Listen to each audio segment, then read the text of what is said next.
Bonjour à tous et à toutes, ici Nicolas de Montréal. On est dimanche, il est près de midi. C'est une merveilleuse journée ici sur Montréal. Je suis au Carré Saint-Louis.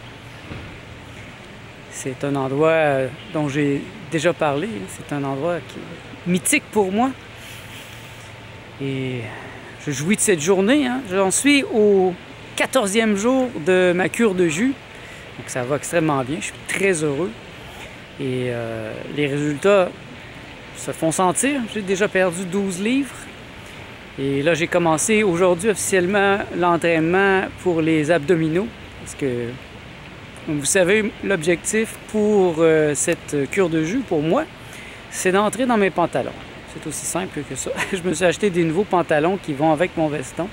J'ai officiellement un ensemble. Mais ces pantalons, j'ai bien pris soin de les acheter serrés. Je les ai achetés à 30, donc je peux rentrer dedans, mais ils sont encore un peu serrés. Donc j'aimerais être vraiment confortable et je comprends que c'est pas tout de maigrir aussi. Il faut que j'aille des abdominaux, donc il faut que je fasse remonter tous les muscles de mon corps, de mon ventre, pour avoir un vrai ventre plat.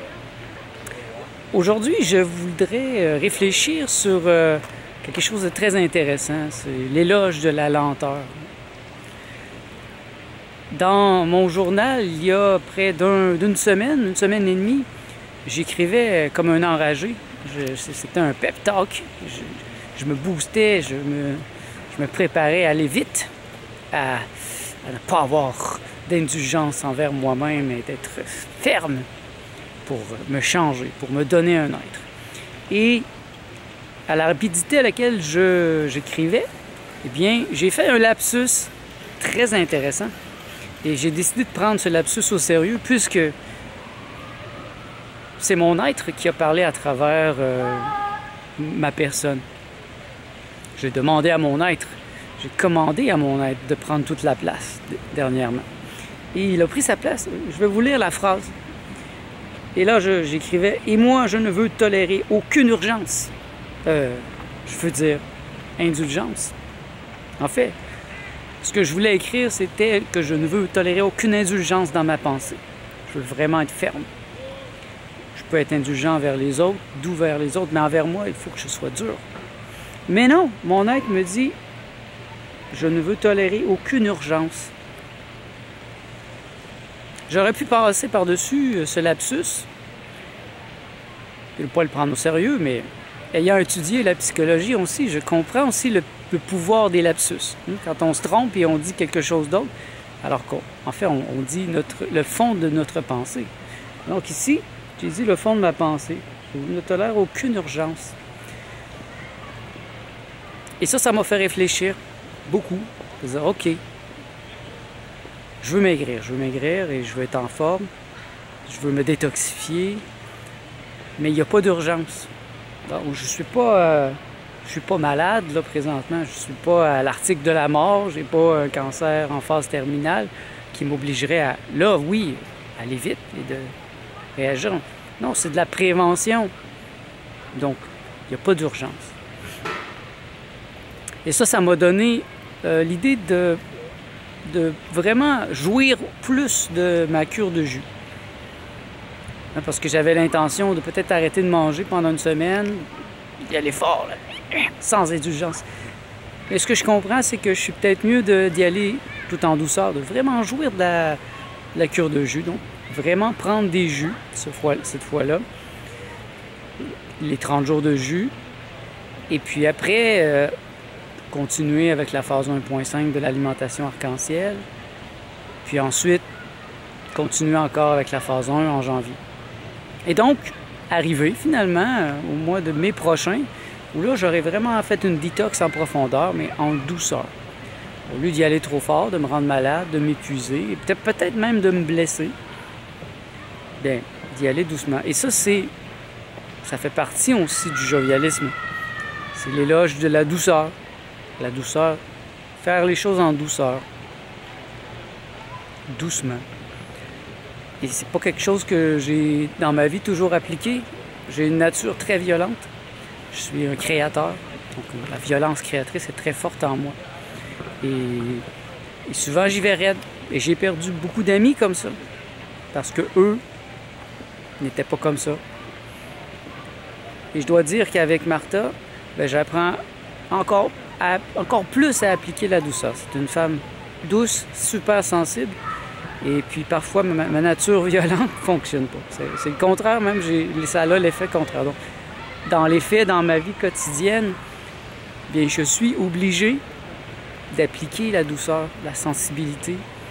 Et ça me montre que, oui, c'est vrai, j'aurais peut-être pas perdu autant d'amis si j'avais été plus doux, plus compréhensif. S'il y avait eu moins d'urgence. Parce que je regarde mon journal de 1996 jusqu'à 2002. Je suis en train de travailler sur ce journal pour la publication prochaine. Et il y avait beaucoup d'urgence. D'ailleurs, une de mes chansons à l'époque était Urgence. L'urgence d'exister. Il me fallait exister avec une urgence foudroyante. J'ai réussi aussi. Je suis allé rapidement. Et je pense que c'est important aussi, par moment, de savoir aller vite aussi. Mais c'est aussi une grande sagesse de pouvoir arrêter, de prendre le temps d'exister. Je choisis donc comme cadre pour cette réflexion le parc ici, hein, le carré Saint-Louis. C'est un endroit mythique, comme je l'ai dit. Quand je suis arrivé à Montréal à l'âge de 23 ans, j'ai commencé à jouer, à beaucoup jouer de guitare, à dessiner dans les parcs. Et puis j'avais choisi ce parc qui n'était pas très loin de chez moi et qui est un parc très central ici à Montréal. Il y a beaucoup de gens qui passent tous les jours. Donc j'en avais fait mon bureau, ma deuxième maison. J'arrivais ici le matin très tôt et je partais le soir vers 11 h. Donc je passais mes journées complètes ici. J'étais comme un point fixe dans cet endroit. Et malgré que dans ma tête, ça allait vite, il y avait une urgence, en même temps, j'avais mis le break, j'avais mis les freins. J'avais dit non merci à tous ces gens, à toute cette société qui me poussait à travailler comme un zombie, comme un robot. Je venais de sortir de l'université. C'est évident qu'il me fallait trouver une job, travailler. Mais je voulais pas, c'est pas ça que je voulais. Je voulais être un artiste et pour être un artiste, un penseur, et ça me prenait du temps. Et là, ça fait un lien direct avec ma réflexion. Il n'y a pas d'urgence. Faire attention à l'urgence. L'urgence, c'est la société d'aujourd'hui, hein? Tout va vite, il faut faire les choses vite. Plus rapidement possible et peut-être même en oubliant les détails. Mais souvent, la vérité est dans les petits détails, dans les petites choses qu'on fait. Est-ce qu'on les fait bien? Est-ce que je prends le temps de profiter des gens qui sont vraiment proches de moi? Des choses que je fais, du travail que je fais? Donc là, je suis en cure de jus, 14 jours, et j'en jouis. Au lieu de déjà être dans 2 semaines, dans 1 mois, en train de me dire qu'est-ce que je vais faire pour pousser encore plus la machine. Non, je vais y aller en douceur. Je finis l'année en beauté. Et même le début de 2020 sera quand même empreint de douceur, empreint de non-urgence. Je vais faire une phase plus difficile, la phase 1, qui est crudivore à 100%, basse en sucre. Et ça va me demander, c'est sûr, de la volonté, mais je veux le faire en douceur. Avez-vous déjà réfléchi à ça? Hein? L'urgence, à quel point, des fois, l'urgence, ça brise tout. Quand on fait les choses trop rapidement, ben on peut, comme on dit en québécois, botcher.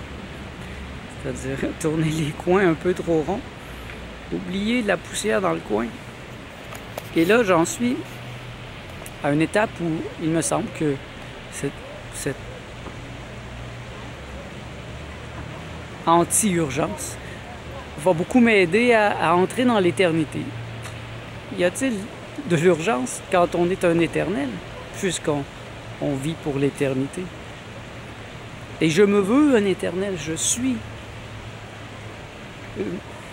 suis la substance même de l'éternité. Il me suffit simplement de le comprendre, de l'assumer, de l'intégrer dans ce que je suis, en faisant la conversion en lumière de ma personne. Et mon être est très présent, j'en ai parlé beaucoup dernièrement. Je laisse mon être prendre ma place, de plus en plus. Et je suis plus sensible. Ce qui m'aide beaucoup présentement, c'est la lecture du traité sur l'être. Je l'ai déjà mentionné, pour moi, c'est pas difficile de laisser mon être prendre sa place. Parce que avant, je l'appelais pas mon être, je l'appelais l'inspiration. En tant qu'artiste, j'ai toujours su comment donner la place de choix, la meilleure place dans ma vie à l'inspiration. J'ai toujours été guidé par mon inspiration en tant qu'artiste. Mais là, ça dépasse aussi l'art. Ça vient dans l'être. Et là, c'est mon être. Je suis mieux à même de le préciser. Et la pensée d'André Moreau est extrêmement claire. Il a écrit un long traité sur l'être. Et par la suite, quand j'aurai terminé ça, j'ai l'intention de revenir vers certains livres rares que la majorité des gens n'ont pas lus, ça, qui sont aussi des traités d'André Moreau, comme le traité de Global Individuation, le traité de l'Eupraxia. Ce sont des livres très avancés, mais malheureusement pratiquement inconnus du public, parce qu'ils ont été publiés récemment en très petite quantité. Donc c'est juste ceux d'entre nous qui sont des vrais jovialistes, ceux qui croient en l'intelligence et au génie d'André Moreau, qui s'y sentent inspirés, qui avons accès à ces textes. Moi, je vous invite à l'acheter. Il y en a encore des copies chez André. Appelez directement André Moreau, c'est possible. Il est encore vivant, il est encore bien présent. Ça va lui faire plaisir de vous rediriger. Ou sinon, vous pouvez parler à sa compagne, Jackie la coursière.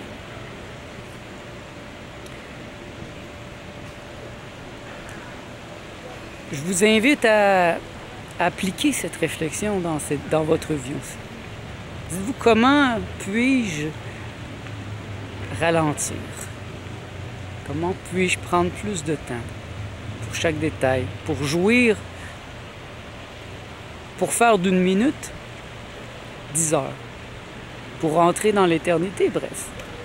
Si c'est la vie éternelle, la vie divine qui vous intéresse, bien l'éternité fait partie de la vie divine. Être un éternel, ce n'est plus être à la mode. Je ne désire pas du tout être à la mode.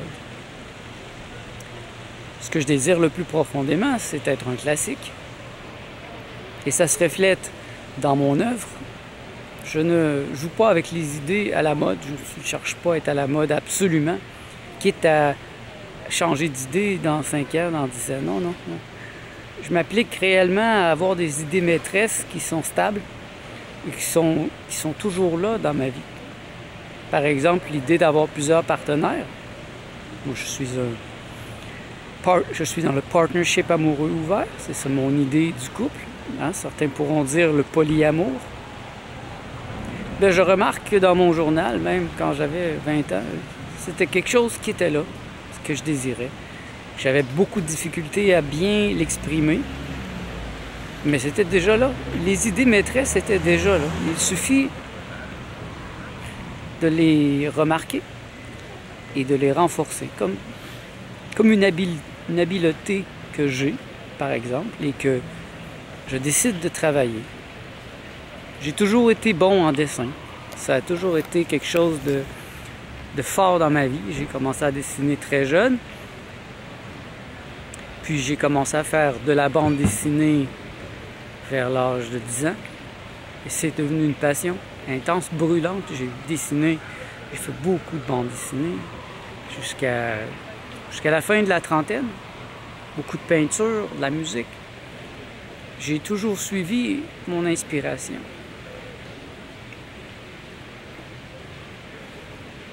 Et je crois qu'à 44 ans, c'est le temps pour moi d'avoir la sagesse de comprendre qu'il n'y a pas d'urgence. Que je peux, oui, être en santé, me détoxifier, mais que je peux le faire aussi en douceur. Parce que j'ai aucune raison de partir en peur, de paniquer. Et c'est bien cela qui nous est enseigné dans les médias, la panique. La grosse panique générale, l'urgence. Là, on peut penser par exemple à la marche pour le climat, le changement climatique. Ça, c'est une autre conspiration assez démente.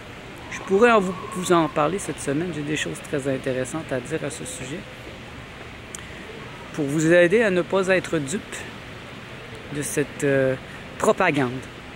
Parce que oui, c'est une propagande. Avec à la tête présentement une jeune adolescente qui est manipulée par des adultes qui sont, eux, des francs-maçons, qui font partie des Illuminati, qui font partie du problème. Mais j'irai pas plus loin. Je vous garde ça pour un sujet peut-être cette semaine. Donc voilà, c'est une journée tranquille pour moi. J'avais pensé peut-être vous présenter les jus ce matin, mais nous étions trop occupés. Puis Martha, elle devait partir. Donc je vous promets de revenir vers les recettes de jus de Martha, qui ont grandement fait en sorte que c'est plus facile pour elle cette année. Moi, comme je disais déjà, moi je peux boire des choses des fois qui ne sont pas nécessairement bonnes au goût. La saveur m'importe moins. Je peux me faire un gros jus vert, très difficile à prendre, mais je vais le boire. Tandis qu'elle, ça doit être bon. Et elle a vraiment trouvé des recettes délicieuses. Je la félicite. Et ça l'encourage à continuer. Elle est vraiment... elle a des résultats. Elle a perdu 15 livres jusqu'à maintenant et ça commence à paraître. Elle a reçu des félicitations et donc ça l'invite à continuer. Et j'en suis des plus heureux parce que pour moi, c'est important que Martha soit heureuse, qu'elle soit épanouie. Moi, je suis déjà, et je souhaite que j'inspire plusieurs d'entre vous à être la meilleure version de vous-même. Et je crois que pour y arriver, faire un jeûne, une cure de jus automnale comme je le fais présentement, c'est un très bon moyen d'y arriver. C'est d'une part un moment d'arrêt, réellement. C'est le moment de faire le point en changeant radicalement mes habitudes. Et ça fonctionne. Je dois vous dire qu'il y a un gros changement dans ma vibration, dans ce que je suis. Ça me ramène sur terre, ça me ramène dans mon corps. Ça clarifie mes pensées et ça me donne la force de continuer. J'aurais peut-être eu de la difficulté de passer de la phase 2, dans laquelle j'étais cet été, où j'avais beaucoup de fruits sucrés, à la phase 1.5, où il y a beaucoup moins de fruits sucrés. Mais là, avec le jeûne, la cure de jus, c'est beaucoup plus facile. Il y a un moment d'arrêt. Et là, je sais que je vais avoir la force pour recommencer la phase 1.5 avec Martha. Pour ceux qui ne savent pas de quoi je parle, ici en dessous, j'ai mis mon plan de nutrition spirituelle 2019, où je vais vraiment plus loin dans ce sujet. J'ai déjà eu quelques nouvelles idées pour le rendre plus intéressant en 2020. Par exemple, qu'est-ce que je peux faire pour faire la chélation, faire sortir les métaux lourds de mon corps, qui polluent mon corps. Donc je vais avoir cet aspect-là que je vais rajouter bientôt. C'est dans ma tête, j'ai réfléchi à ça. Je pense que c'est important. Donc voilà, merci d'être à l'écoute. On se revoit dans le prochain vlog.